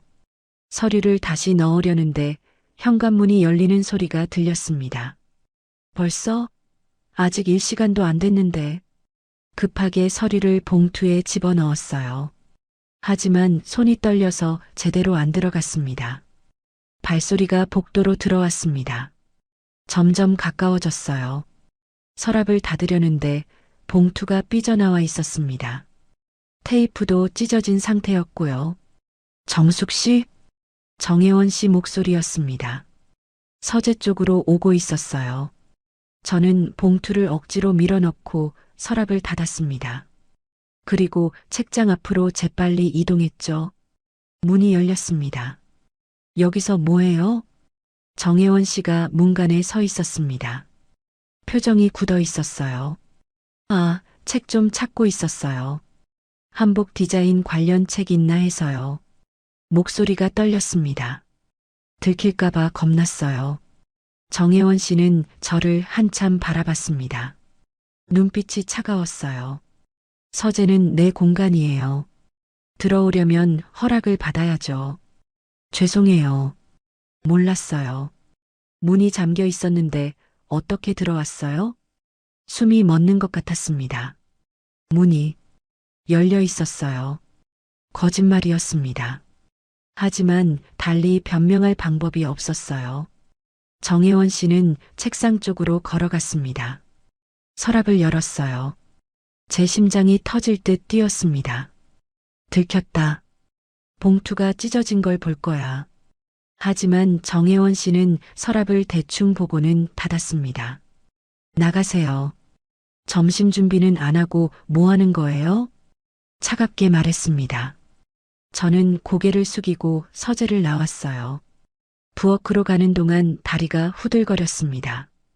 싱크대를 붙잡고 심호흡을 했어요. 이제 어떡하지? 알아버렸어. 정혜원 씨가 얼마나 위험한 사람인지. 점심을 차리는 동안 머릿속이 복잡했습니다. 전 부인의 죽음, 통제 욕구, 정신과 치료 기록, 모든 게 맞아떨어졌어요. 정혜원 씨는 치료받지 못한 거였습니다. 아니, 치료받았다고 거짓말을 한 거였죠. 식사 시간이었습니다. 식탁에 마주 앉았어요. 정혜원 씨는 말없이 밥을 먹었습니다. 저도 숟가락을 들었지만 목으로 넘어가지 않았어요. 정숙 씨, 정혜원 씨가 입을 열었습니다. 그거 봤어요? 네. 서랍 말이에요. 내 서류 봤죠? 등골이 서늘해졌습니다. 들킨 거였어요. 아니에요. 안 봤어요. 거짓말 마세요. 봉투가 찢어져 있었어요. 정혜원 씨의 목소리가 낮아졌습니다. 저는 더 이상 거짓말할 수 없었어요. 봤어요. 왜 봤어요? 내 허락도 없이? 알고 싶었어요. 당신이 누구인지, 과거에 뭘 했는지. 정혜원 씨는 숟가락을 내려놓았습니다. 저를 빤히 쳐다봤어요. 그건 치료받던 기록이에요. 나는 다 고쳤어요. 고쳤다고요? 지금 저한테 하는 것도 똑같잖아요. 제 목소리가 커졌습니다. 일정표, 통제, 감시. 전 부인한테 했던 것처럼요. 정혜원 씨의 얼굴이 굳었습니다. 그리고 이상한 미소가 입가에 걸렸어요. 전 부인 얘기는 하지 마세요. 그건 과거예요. 과거라고요? 그분이 돌아가셨잖아요. 당신 때문에. 그건 그 사람 선택이었어요. 나랑은 상관없어요. 너무나 태어난 말투였습니다. 저는 온몸에 소름이 돋았어요. 이 사람은 반성하지 않았습니다. 오히려 자기 행동이 정당하다고 믿고 있었어요. 저녁이 됐습니다. 저는 방에 들어가 문을 잠갔어요. 밤 9시가 됐습니다. 노크 소리가 들렸어요. 정숙 씨, 잠깐만요. 그 말이 들렸습니다. 예전엔 그냥 명령이었지만 이젠 협박처럼 들렸어요. 오늘은 피곤해요. 문 열어요. 일정대로 해야죠. 손잡이를 돌리는 소리가 들렸습니다. 다행히 문이 잠겨 있었어요. 정숙 씨, 문 열어요. 목소리가 차가워졌습니다. 저는 대답하지 않았습니다. 이불을 뒤집어 쓰고 귀를 막았어요. 그날 밤 저는 결심했습니다. 이곳에서 벗어나야 한다고. 아니면 저도 전 부인처럼 될 거라고. 다음 날 아침 저는 결심했습니다. 도움을 청해야 한다고요. 정혜원 씨는 평소처럼 산책을 나갔습니다. 저는 재빨리 핸드폰을 꺼냈어요.